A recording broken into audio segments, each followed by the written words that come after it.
Happiness is a cigar called Hamlet, the mild cigar from Benson and Hedges.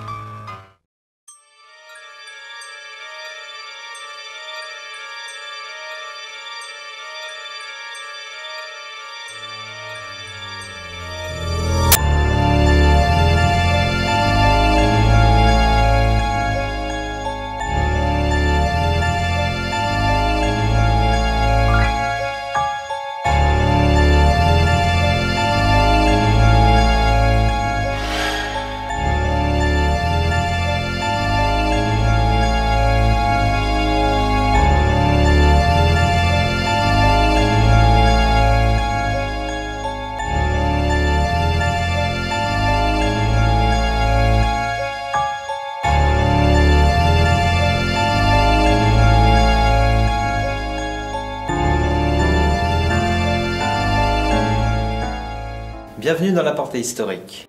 La peur nous tient en vie depuis la nuit des temps. On voudrait l'éviter, mais elle est essentielle. Elle a gardé nos ancêtres en vie en leur permettant d'éviter ce qui était réellement un danger pour eux. La mort fait peur, mais la peur est là pour empêcher les destins funestes. Alors dans quelles circonstances la musique ferait-elle peur et pourquoi ?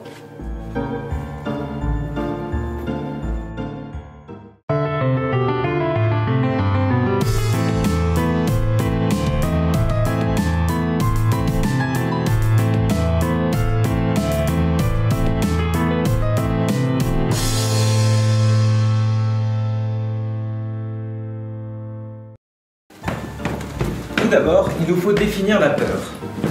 Elle nous est indiquée comme étant un sentiment d'angoisse lors de la pensée ou la présence d'un danger. Cependant, parmi toutes les sortes de peurs, celle que nous allons étudier est celle qui nous met mal à l'aise, celle qui nous donne des frissons, celle où le danger n'est pas aussi évident que lors d'un coup de feu envers soi. Pourquoi la musique devrait susciter des émotions comme les frissons et l'angoisse ?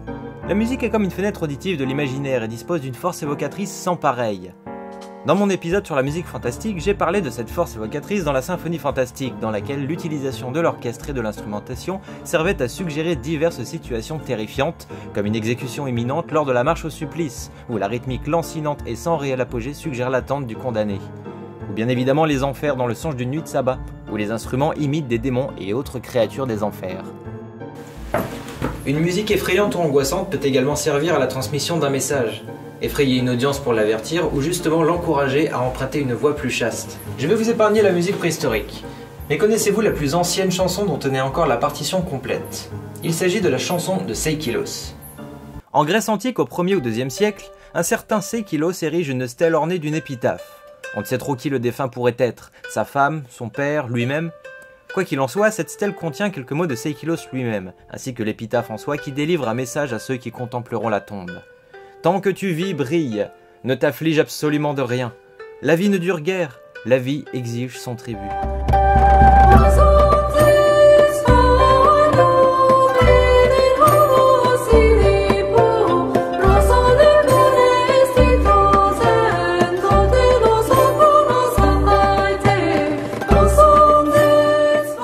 Rien de très effrayant, me direz-vous.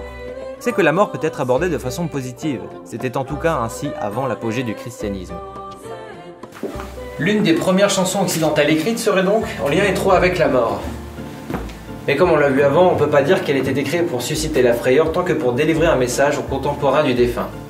Pour entrer réellement dans le sujet, nous allons avancer un petit peu plus loin. Si nous observons ce qui se passe en Asie et plus exactement au Japon, toute époque confondue, on peut observer des spectacles de théâtre appelés no, d'autres appelés kabuki, d'autres encore nommés bunraku. Ils représentent les joyaux de la dramaturgie du Japon traditionnel. Ces spectacles en musique naviguent à travers les émotions humaines comme l'amour, la joie, la peine, le deuil et la peur. La peur des démons omniprésente de ce côté du monde est représentée par des costumes chatoyants et colorés, ainsi que des masques de démons effrayants. Lors de la section finale du no, appelée Kichukumono, le démon fait son apparition et la musique se fait la plus dynamique et la plus rapide rythmiquement. Elle intensifie ainsi la scène.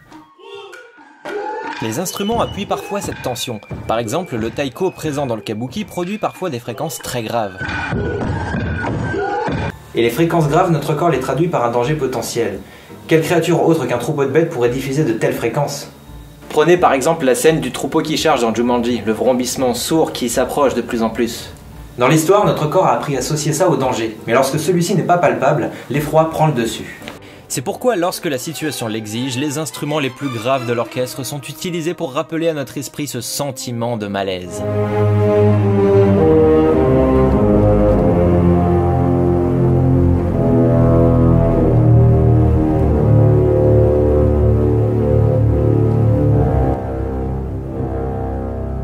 Il existe quelques outils pour représenter les fréquences graves, le plus important étant l'orgue. Il s'agit de l'instrument le plus grave de l'orchestre avec l'octobasse.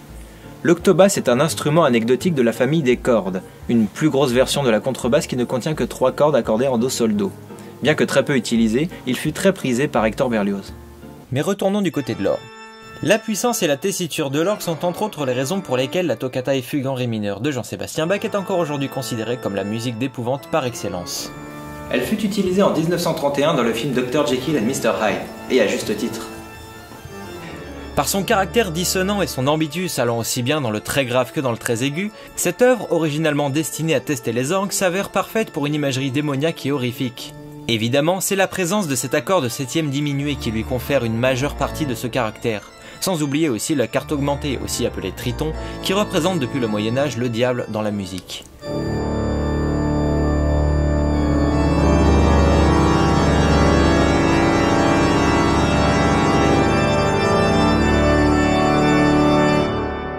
Une dissonance pareille à cette hauteur perce l'imaginaire et les oreilles des auditeurs. Accompagné d'imagerie surnaturelle, l'esprit n'a que très peu de choses auxquelles se raccrocher afin de trouver un peu de stabilité, et ainsi l'effroi s'installe. Les fréquences hautes sont également responsables de malaise lors de l'écoute d'une œuvre d'épouvante. Si l'on reprend par exemple le songe d'une nuit de sabbat Hector Berlioz, on peut très bien entendre les démons et les créatures avec les staccato et les glissando aigus des violons. Un autre exemple célèbre est celui de la musique de Psychose, film réalisé par Alfred Hitchcock et d'une musique de Bernard Herrmann. Le passage considéré comme réellement terrifiant est caractérisé par la présence des cordes d'un forte strident et dans les plus hautes notes de leur ambitus.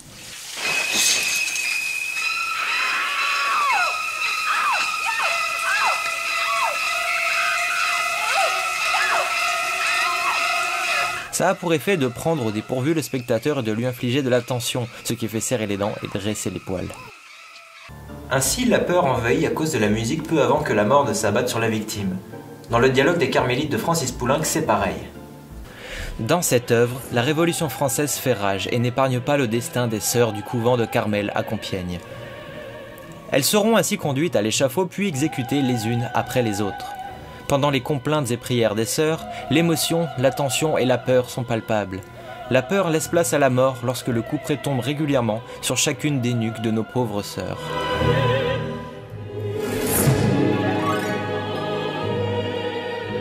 C'est d'ailleurs l'une des seules œuvres dans laquelle une véritable guillotine sera utilisée dans la partition de l'orchestre.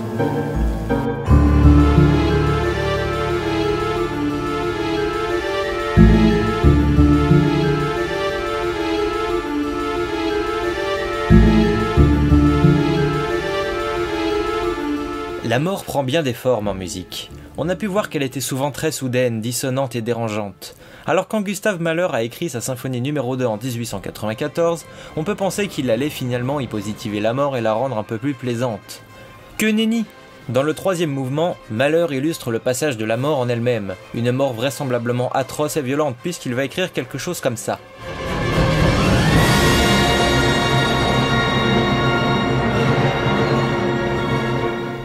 Une soudaine montée chromatique terminant sur cet accord diaboliquement violent que l'on appelle le Death Shriek. L'esprit n'a même pas le temps cette fois-ci d'avoir une quelconque angoisse. On se retrouve sans s'en rendre compte dans les bras d'un tourbillon de désespoir et de terreur. Ainsi, au lieu de représenter une mort calme comme un petit voyage de l'autre côté, il va représenter toute la réalité, avec l'une des sonorités les plus terrifiantes qui soit. La mort est réelle et devrait effrayer. La mort fascine depuis la nuit des temps. Quand les humains ont commencé à être conscients de cette réalité, ils ont imaginé ce qu'il pouvait y avoir de l'autre côté. Alors que certains pensent que l'esprit se réincarne, d'autres ont commencé à penser à l'idée d'un au-delà pour les gens bien et un autre pour les gens mauvais. Ainsi, outre la frayeur de l'inconnu après la mort, on peut également craindre de ne pas avoir mérité une mort paisible. Les enfers sont merveilleusement représentés dans la symphonie de Dante de Franz Liszt, une symphonie retraçant la célèbre Divine Comédie de Dante Alighieri, écrite en 1857. Deux actes nommés respectivement Enfer et Purgatoire représentent le voyage de Dante et Virgile aux confins des enfers. Et tout ce que l'on peut attendre d'un passionné de la mort comme Liszt est là.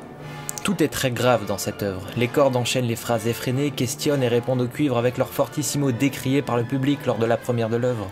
Tout est fait pour ne laisser aucun répit à l'auditeur. L'ambiguïté tonale n'aide pas.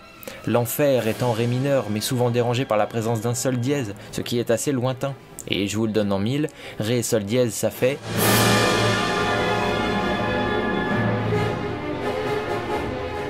Le Diabolus in Musica, la carte augmentée qui pointe encore le bout de son nez. Ce qui n'était au départ qu'une interdiction suite aux travaux de Guy d'Arezzo s'est transformé en un symbole impie, capable même d'invoquer le malin en personne s'il chantait trop fort. Notons également que Liszt a aussi écrit une sonate sur le thème de la Divine Comédie. Cette œuvre est sous-titrée après une lecture de Dante. Elle s'articule autour de deux idées, la première étant les lamentations des âmes en peine, un thème en ré mineur qui subit quelques transformations au gré des tritons qui sont monnaie courante ici.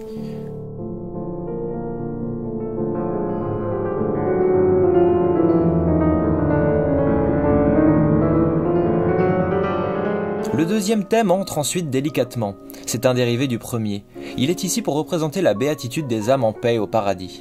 Ce thème-ci est en fa dièse majeur. Il est beaucoup moins virtuose et démoniaque que le premier, préférant un jeu subtil et délicat. La tonalité de fa dièse majeur fait également écho symboliquement à d'autres œuvres religieuses de Liszt qui partagent cette même tonalité. Par exemple, les bénédictions de Dieu dans la solitude.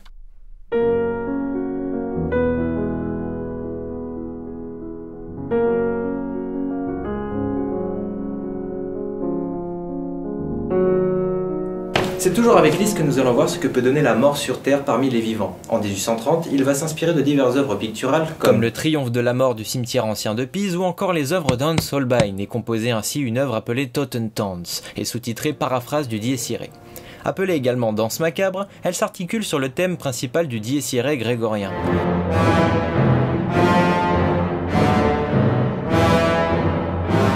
Ce thème sombre et funeste est parfait pour représenter la mort, et Liszt s'en rendra facilement compte. Débutant comme une marche funèbre lourde et malsaine, elle deviendra vite une tempête de notes et de décadence typique du parcours de la mort sur Terre.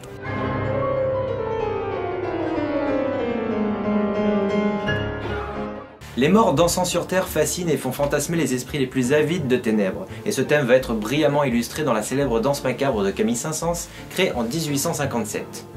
Dans cette œuvre descriptive, chaque instrument a un rôle à jouer. Les 12 coups de minuit sonnent à la harpe à l'aide de 12 rés. La mort s'élève, prête à festoyer la nuit durant.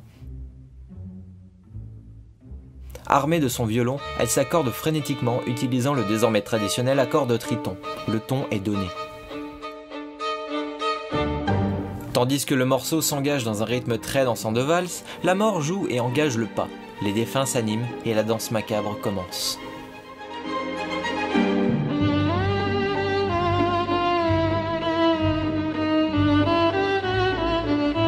Ici, on aborde presque la mort de façon documentaire. On se sent malgré nous témoin de cette mascarade morbide. Et c'est ça qui fonctionne dans la musique descriptive. On se retrouve à imaginer comme on le ferait avec une histoire écrite. Le Dies Irae fait aussi son apparition sous forme de phrases musicales ridicules et sautillantes. Les morts se moquent et rient de la liturgie. Durant cette nuit, ils sont maîtres. Le xylophone, très peu voire pas du tout utilisé à l'époque, fait son apparition et joue le rôle des os des squelettes qui s'entrechoquent lors de cette danse grotesque. On progresse dans cette aventure jusqu'au hautbois, le coq, qui réveille les vivants. Ce n'est plus le glas qu'on sonne, mais l'aube. Cette dernière partie, très en douceur, plaintive et délicate, sonne presque pessimiste à l'idée de revivre parmi les vivants, là où la mort semblait au final plus festive et décomplexée.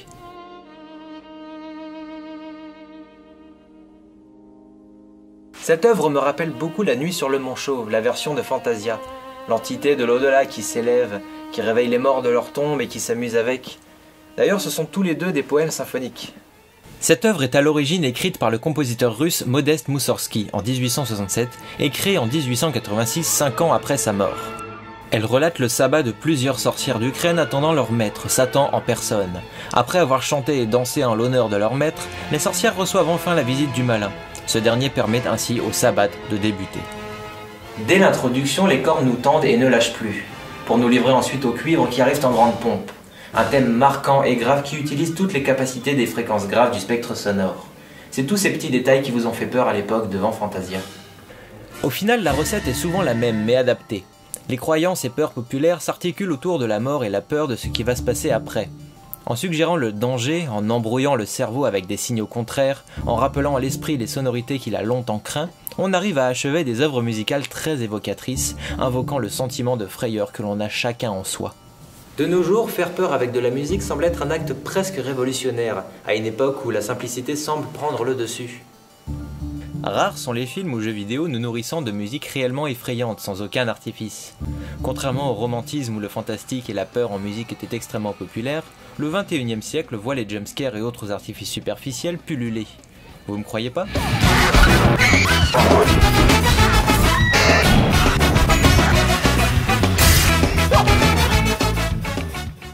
Dans quasiment tous ces exemples, les ambiances et les setups sont réussis. Et souvent, tout est bien gâché par un forté d'orchestre suralimenté. Au final, la seule peur que vous avez au cinéma, c'est celle d'avoir peur. Vous savez très bien qu'un énième de ces effets cinématographiques va encore apparaître. Je ne saurais trop dire si les premiers hommes à avoir fait de la musique songeaient à retranscrire la peur en musique. Mais il est certain que ce phénomène naquit avec le besoin de transmettre certains avertissements. Comme dit au début, avoir peur des bonnes choses nous a maintenus en vie. Cependant, les humains ont ensuite commencé à se divertir du sentiment de frayeur. La poussée d'adrénaline nous conduit à une curiosité morbide qui nous pousse à adorer et admirer ce qui peut parfois nous effrayer. Paradoxalement, de nos jours, il n'a jamais été aussi facile de consommer de la musique effroyable. Mais les êtres humains se cantonnent à des artifices bon marché dans lesquels l'esprit n'a aucune possibilité de développer son imaginaire.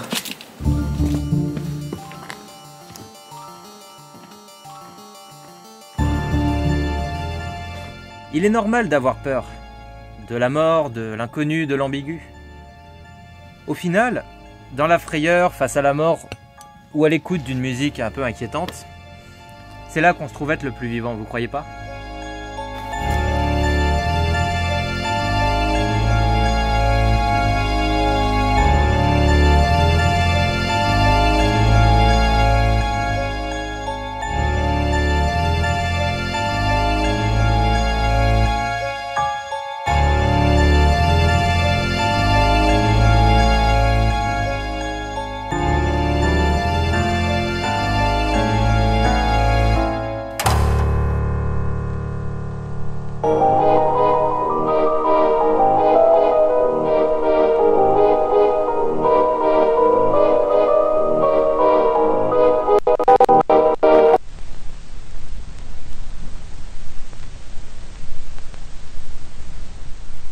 Juste après.